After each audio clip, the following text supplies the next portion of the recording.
Welcome back to the garage. So we got the fuel pump and the fuel filter in today. So we're going to go ahead and get ready to tackle that. Hopefully it's going to work. Appreciate everybody who has been following recently and subscribing to the channel. And on the other two videos, there was a lot of help and a lot of people trying to offer. But hopefully we got it fixed this time. So I still got the fuel gauge on there. And so we still got the fuel gauge hooked up and everything. So that's all going to be still there. We're going to test it with it on there and make sure we're getting the correct amount before we go ahead and just call it like, oh, we're good, and then something else happens. So let's go ahead and open up those boxes. Here I got the old one. We're not going to need pretty much anything from it, but I haven't thrown it away. I'm just going to keep it just in case. I was really surprised. Normally, they miss my house. UPS, that is. Alright, so we had to go with a good brand. We went with Delphi. It's completely upside down. We went Delphi because if it's a fuel pump, it's a Delphi. I don't know. I've never really had any issues with them, so let's get this bad boy open. Oh, yeah. That's nice. Oh, this is nice. Yeet! Alright, we don't need that anymore. Right out the box, everything. Plugged in, ready to go. I just got to drop it in the tank, and that's pretty much it. I think actually we got to put the leveler on there as well, but I mean, that's like small potatoes. So, compared to the old one, obviously it's going to look rough. It's 20-something years old. Now, the only down thing I don't like about these is, I don't know if you can see the crimp. Not a big fan of that. Not a big fan of the crimping thing, because like if that's got to come off, it's going to be a pain. But we just got to put on the level. Came with a new washer and all new hardware. Why are there screws? What are the screws? I think they're all nuts. All right, we're in the back. Big shout out to my sister. She got me these two lights, and they are pretty bright. I don't know, that might even be too bright. They're also magnetic. So I don't really have. They're pretty good. Holy Jesus. Yeah, that sticks. All right, got the new pump. We also do have the fuel filter. Now, obviously, I'm gonna have to take off the fuel pressure tester, but I'm gonna try with the pump, see what I get, and ultimately we're gonna replace it either way. So, just slip this guy on in here.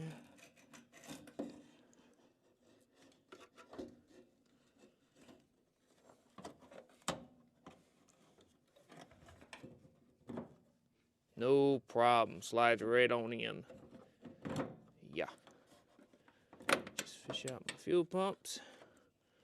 There we go. She's in there. So now it's pretty much just reverse of just plugging everything in.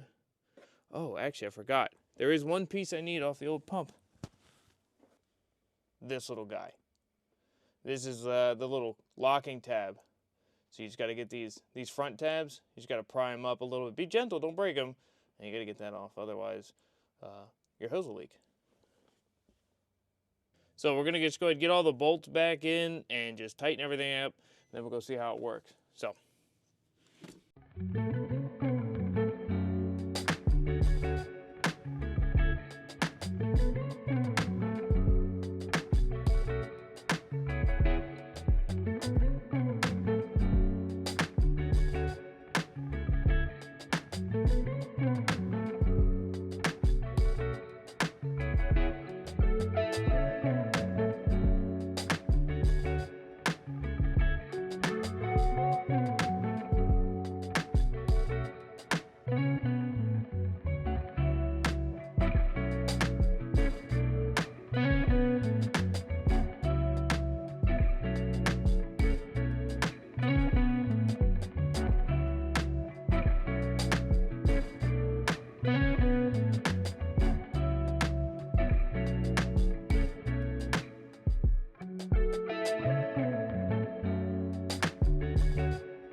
got the gauge set up. Pump is in. Everything's back. I'm going to go ahead and try. I think I'm going to have to clear some codes. And we're going to see what happens and how it looks on the pressure gauge. Okay, codes are cleared. I'm going to prime it one more time to see what it sounds like. Sound a lot louder. Straight. Oh, do I have the door open? Yeah, we'll be all right.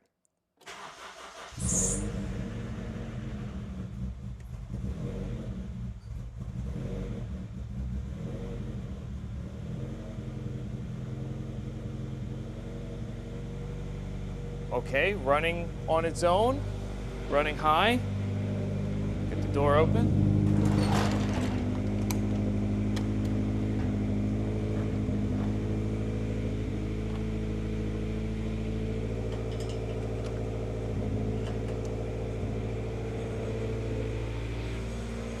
Okay.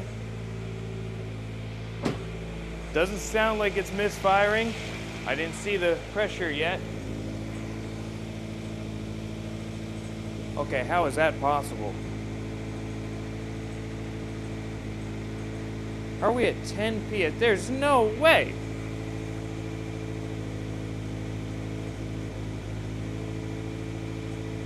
That's gotta be impossible, right? Haven't changed the fuel filter yet. I'm gonna go ahead and undo everything here. Which I don't understand how I only got very little in this. Yeah, I'm gonna replace the fuel filter and then we're gonna retest again. Because this doesn't make too much sense. Alright, we have the new fuel filter on. And I have the gauge hooked back up. We're gonna prime it. Make sure we get good prime PSI as well. Probably got to prime this one maybe once or twice due to being all new. Gonna need to fill it.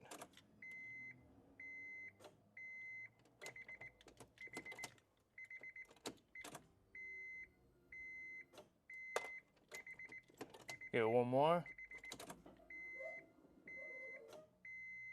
See, that sounds strange. I don't know if that picked up.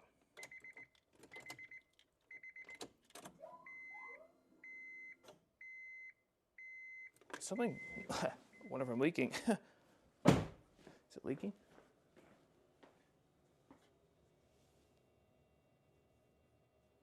It doesn't look like it's sprayed out.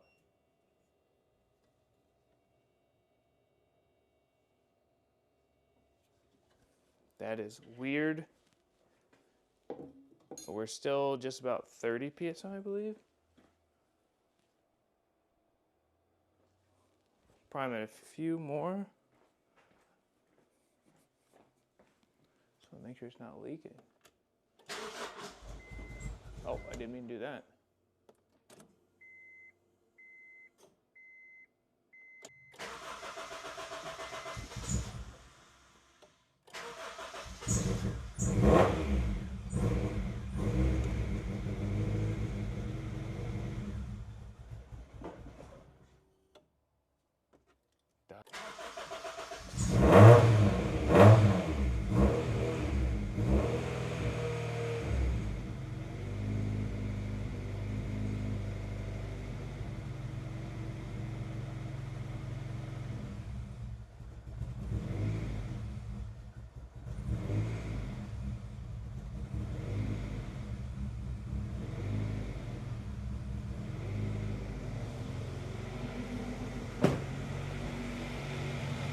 Running again on its own, but I had to give it gas again.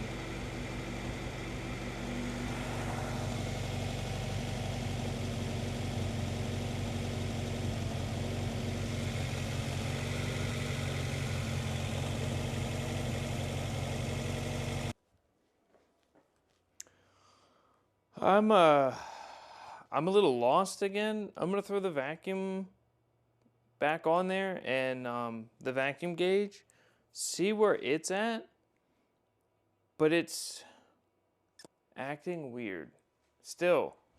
I mean, it started up immediately at first. We're not really getting a misfire code, at least I don't think. I don't know if we have a check engine light on. can check. I think we do. Same thing, misfire all 4 cylinders. This is an absolute bust. No way. Yeah, I'm lost. We're not getting all the fuel pressure we should be. I'm gonna try something one more time. I'm going to just drain the pressure out of that. I'm gonna put the original bolt back in. My hope and prayer on this endeavor is that maybe the gauge was kind of taking up pressure. Maybe, I don't know. It's a massive shot in the dark.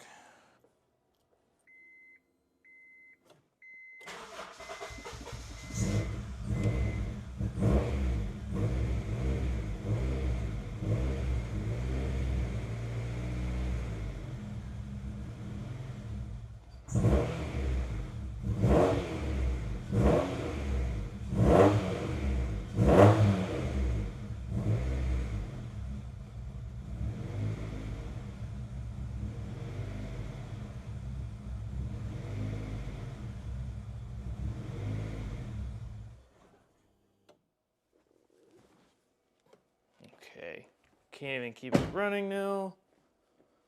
I don't know what PSI we got to. All right, so car's running right now. It's running its own power. It's still missing. I can hear it pretty bad. We don't have a check engine light, but what I'm gonna do is I'm gonna drive it around. We're gonna go for a drive and see how it does, but I gotta get the back seat in first, so.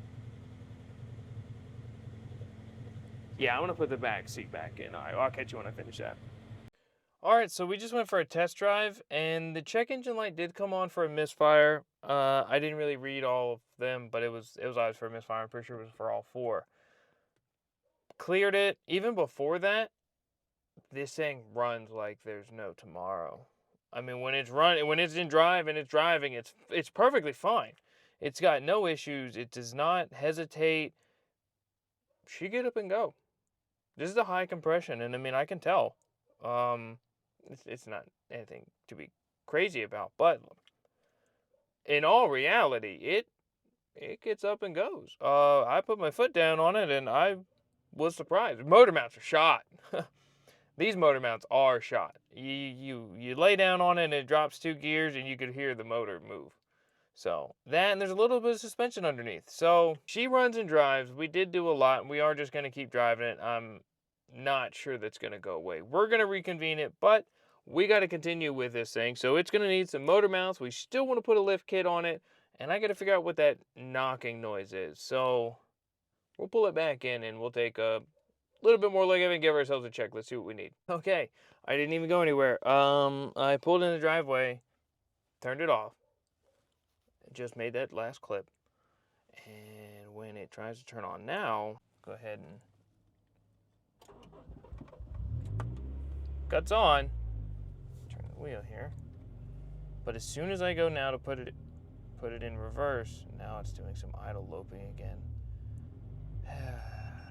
All right, scratch the last thing I said. Really thought this was going to be running a little bit better, but as you can see, it is not. Idle surging, and it seems like idle air control valve, but we've literally put a brand new one, well, a known working one on here. Maybe I need to clean it again. I don't know. Let's get it back in the garage over there and see if we can get this thing freaking going. Let's see what happens by trying. Okay, got it. Let's get her on moved out of here. Now it's in gear, it's fine. She's doing all right. And sounds great. Like, look at that. No shake, no nothing. But in park, it's doing something weird. Rate and drive, perfect. Look at that. I mean, it's just smooth while it's in gear and going. Not too sure, but oof. I think the sway bar underneath is pretty banged up. Be honest, I may just live with it just for now. Just for now, we may live with it like this, but we'll figure something out. All right, well, that's just something else we'll have to tackle with the suspension on this. But think we're going to get it up in the air a little bit and see if there's anything immediate. I think I looked at it once, but I didn't really put a whole lot of thought into it because it wasn't running, and I didn't want to get too invested in it, and then, like, you know, the motor had like a hole in one of the pistons. Obviously, it's not the case. She's got enough get up and go that she's get up and got gone sometimes, you know what I mean? Sometimes it's... Anyhow, she's extremely dirty, but it's extremely cold. So tomorrow, we will give her a wash. How's that sound? Sounds like a good idea. A lot of people like that. A lot of people like to see the before and after. There are a couple of spots, like here, obviously where the paint's come off. Kind of want to retouch up some of this stuff like this, and like this, where this is kind of crudding off there. Kind of want to, don't want the chrome. So I want to redo this, but she's pretty dirty. You can see up here and everything. She's pretty dirty. So we're going to give her a wash tomorrow. It should be warm enough. But let's take a look underneath, see what we can find. So we got the car in the air. Just going to check, because the alignment's way off, but in all honesty, there is no play in this. So it leads me to think possibly either the sway bar links are making some noise, or the motor mount could be bad. Looks like they even did ball joints on here, upper and lower. So that's really good.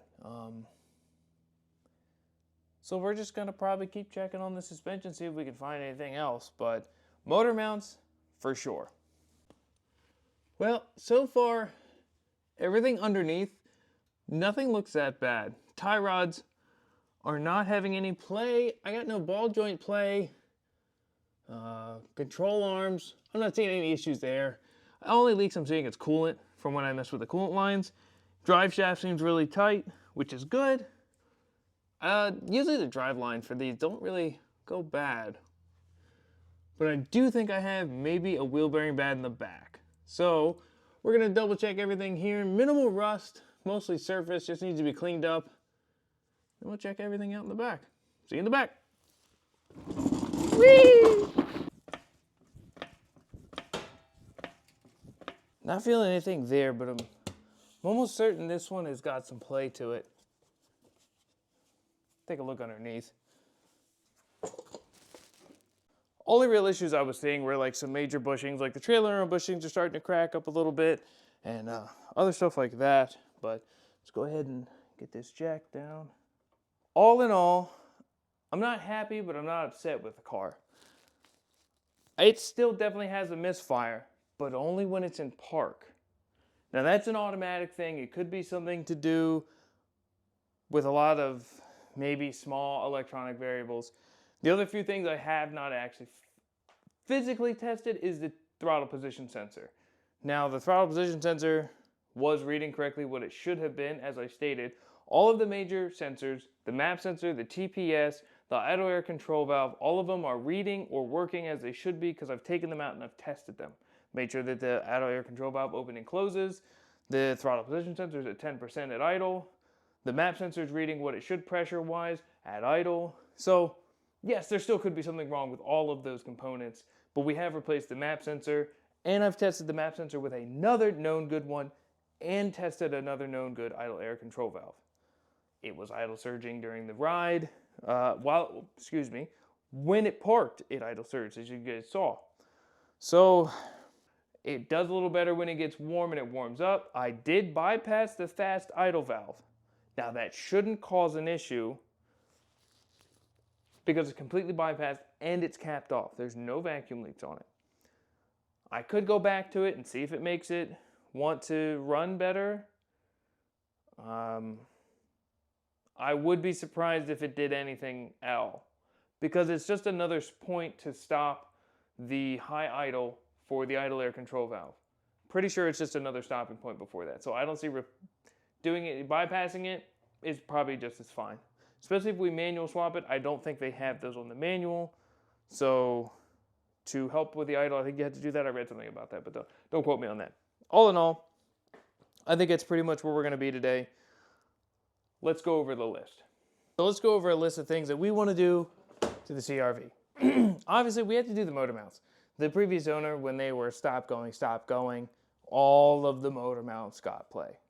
So right off the top, we're going to do all 3 motor mounts. The next thing is we're going to probably have to get an alignment for it. I would try and do it, but it looks like they replaced some of this stuff and then didn't take it to get an alignment because the steering wheel is literally like this.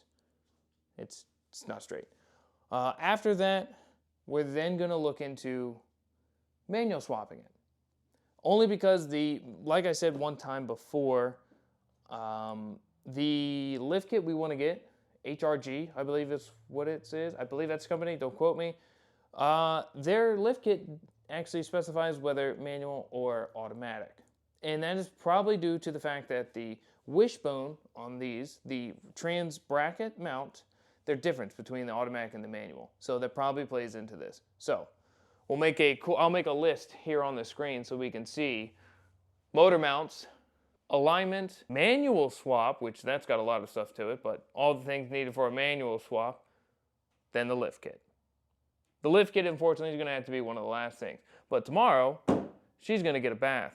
We're going to see what it looks like on a before and after. See you guys in the morning.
Well, that's it for now.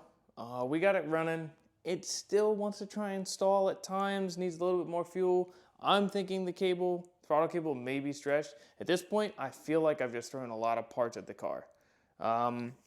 Oddly enough, the fuel pressure still being kind of low from putting the fuel pump in is odd.